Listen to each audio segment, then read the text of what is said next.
আর কাবিন, কাবিন কখনো বিয়েকে আটকে রাখতে পারে না, এটা টিকে থাকবে।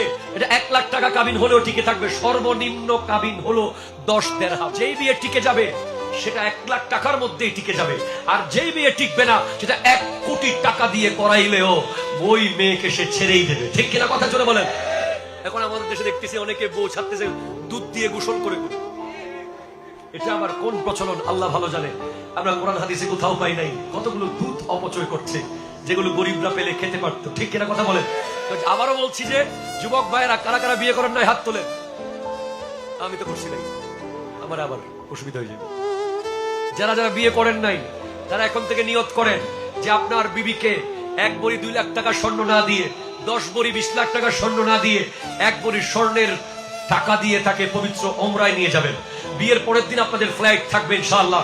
এরপরে আপনি মক্কাতুল মুকাররমা মদিনাতুল মুনাওয়ারায় গিয়ে আল্লাহর নবীর কাছে দোয়া করবেন, আল্লাহর কাছে দোয়া করবেন, নবীজির কাছে গিয়ে আল্লাহর কাছে ক্ষমা চাইবেন। বিশ্বাস রাখতে পারি যে আপনার সংসার নূরানি হয়ে যাবে। ঠিক এর কথা জোরে বলেন।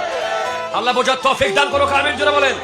মনে রাখবেন, স্বর্ণ কিনে দেওয়াটা বাধ্যগত নয়, কিন্তু আমার নবী বলেছেন মান যারা কবরি ওয়াজাবাত লাহু শাফাআতি, যে ব্যক্তি আমার কবর জিয়ারত করবে তার জন্য আমার শাফাআত ওয়াজিব হয়ে যাবে। নবীজি বলেছেন যে আমাকে দুনিয়া থেকে পর্দা করার পরে জিয়ারত করলো সেজন্য আমি জিন্দা অবস্থায় জিয়ারত করলো।